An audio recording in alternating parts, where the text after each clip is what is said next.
আমাদের জাতির রাহবার শীর্ষস্থানীয় মুরব্বী টার্গেট করে করে কিভাবে শেষ করা হয়েছে। আগামী দিনেও যার ব্যতিক্রম হবে কি গ্যারান্টি আছে? আর হুজুর বললে সরকারের কি আসে যায়?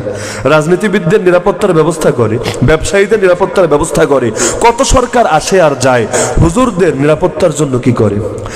গতকাল আমি নিচে যেই রাস্তা দিয়ে এসেছি, অর্থাৎ ময়মনসিংহ থেকে আমি ফিরেছি ঢাকায়, যারা ঢাকা থেকে গাজীপুর চৌরাস্তা পার হয়ে রাজেন্দ্রপুর গিয়েছে, রাত একটায় তো একজন এক বক্তা লাইভও দিয়েছে, কেউ কেউ হয়তো দেখেছেন, পরাপর একেবারে টানা 10-15টা গাড়ির উপর পরাপর চাইনিজ কোরাল ছুঁড়ে মেরেছে।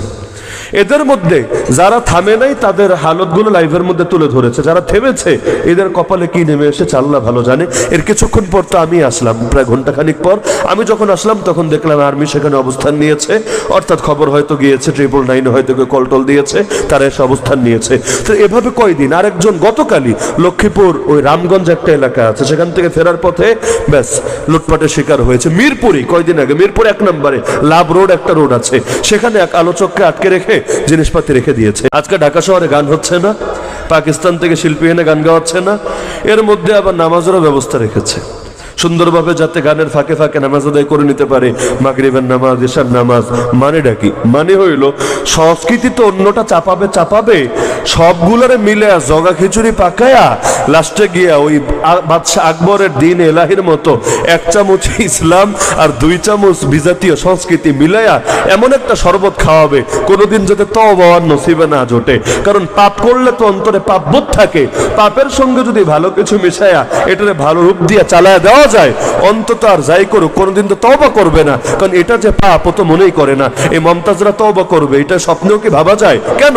কারণ একদিকে বলে শিয়াশিদটা পড়েছি, তো তোর শিয়াশিদটা কি তোরে গান বাজনা শেখাইছে?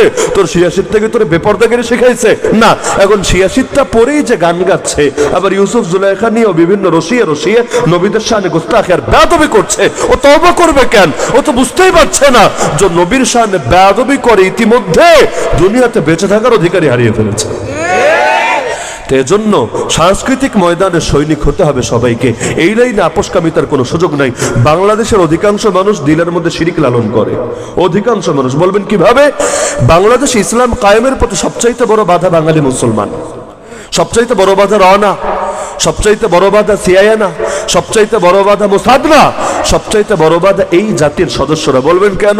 এরাই তো ইসলাম চায় না, এরাই তো ইসলাম চায় না। চায় না তো চায় না, আওয়াজটাই শুনতে পছন্দ করে না। এরা ভাবে ইসলাম থাকবে মসজিদে, মাদ্রাসায়, মাহফিলে আর খানকায়, বাকি কোনো জায়গায় ইসলাম থাকবে না। আল্লাহকে কোণঠাসা করে রেখেছে, আল্লাহ রসুলের আদর্শকে কোণঠাসা করে রেখেছে।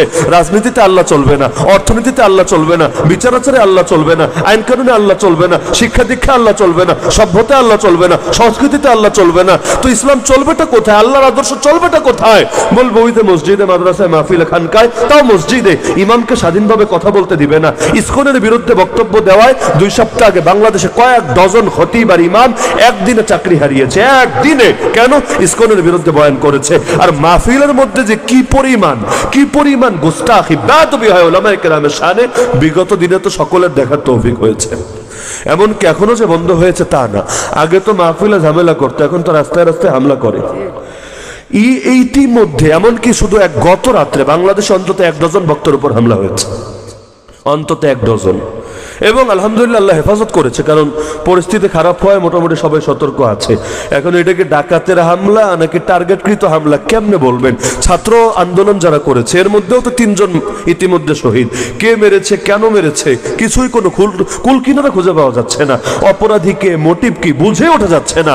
আর রয়ের এক আনঅফিসিয়াল মুখপাত্র তো ইন্ডিয়ায় বসে এক চ্যানেলকে সাক্ষাৎকার দিয়েছে যে 20 জানুয়ারিটা খালি যাক, ট্রাম্প খালি শপথ গ্রহণ তো করেছে, এখন দায়িত্বটা আসুক, মানে চূড়ান্ত ভাবে দায়িত্বটা বুঝে পাক। এরপর সাংবাদিক মানে ওই যে উপস্থাপক তাকে বলছে, এরপর আপনি এই টেলিভিশনে বসে বসে খালি সংবাদ পাঠ করবেন, আজকে ঢাকায় 1 জন নিহত, আজকে অমুক জায়গায় 1 জন নিহত, কিন্তু কে মারলো, কেন মারলো আপনারা খুঁজেই পাবেন না। কেন? কারণ দিল্লির বিপক্ষে যারা যায় এদের পরিণতি এছাড়া কিছু হয় না। তার এই বাক্য শুনলে কিন্তু আর বুঝতে বাকি থাকে না বাংলাদেশে আগামী দিনে ওরা কি করতে চাচ্ছে।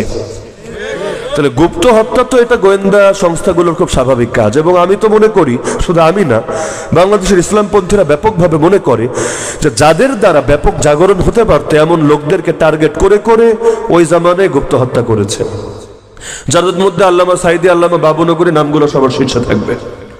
তাদের মৃত্যু যে স্বাভাবিক ছিল নাকি অস্বাভাবিক ছিল এটা বুঝতে পিএইচডি করা লাগে না, ন্যূনতম কমন সেন্স যদি থাকে আর পুরো ঘটনার বৃত্তান্ত যদি সামনে থাকে আপনি নিজেই বুঝতে পারবেন।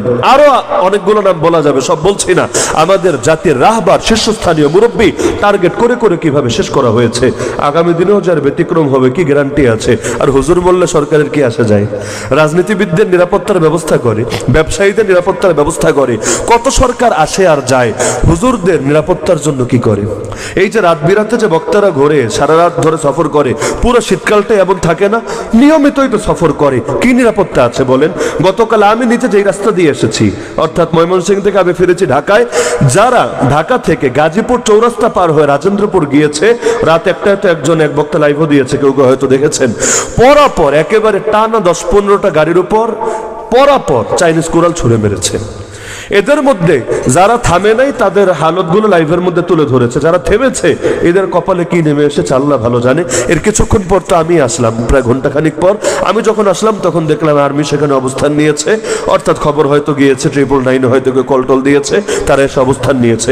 তো এভাবে কয়দিন। আরেকজন গতকালই লক্ষ্মীপুর ওই রামগঞ্জ একটা এলাকা আছে, সেখান থেকে ফেরার পথে ব্যাস লুটপাটের শিকার হয়েছে। মিরপুরি কয়দিন আগে, মিরপুর 1 নম্বরে লাভ রোড একটা রোড আছে, সেখানে এক আলোচককে আটকে রেখে জিনিসপাতি রেখে দিয়েছে। তাহলে এইটাই মানে ডাকাতি তো ডাকাতি, এক হলো মাল নিয়ে চলে গেল, তাও তো চলে, কিন্তু এইটাই যে ভয়াবহ রূপ ধারণ করবে নাকি গ্যারান্টি আছে?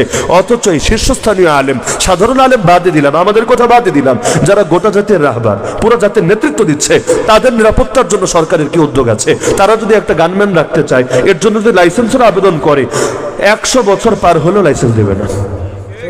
এটার কোনো ফিকিরে নেই, কোনো সিস্টেমই রাখে নাই, সব বন্ধ করে দিয়ে রেখেছে। কেন? কারণ হুজুর মূল্য ওদের কিচ্ছু আসা যায় না, হুজুরদের প্রাণের ন্যূনতম মূল্য ওদের কাছে থাকে না। এজন্যই তো দেখেন না 2013-তে হুজুররা মাইর খেয়েছে, গোটা জাতি বসে বসে তামাশা দেখেছে। কেন রে? জুলুমের বিরুদ্ধে তখন সবাই একসঙ্গে গর্জে উঠতে পারলি না, ওই দিন যদি গর্জে উঠতি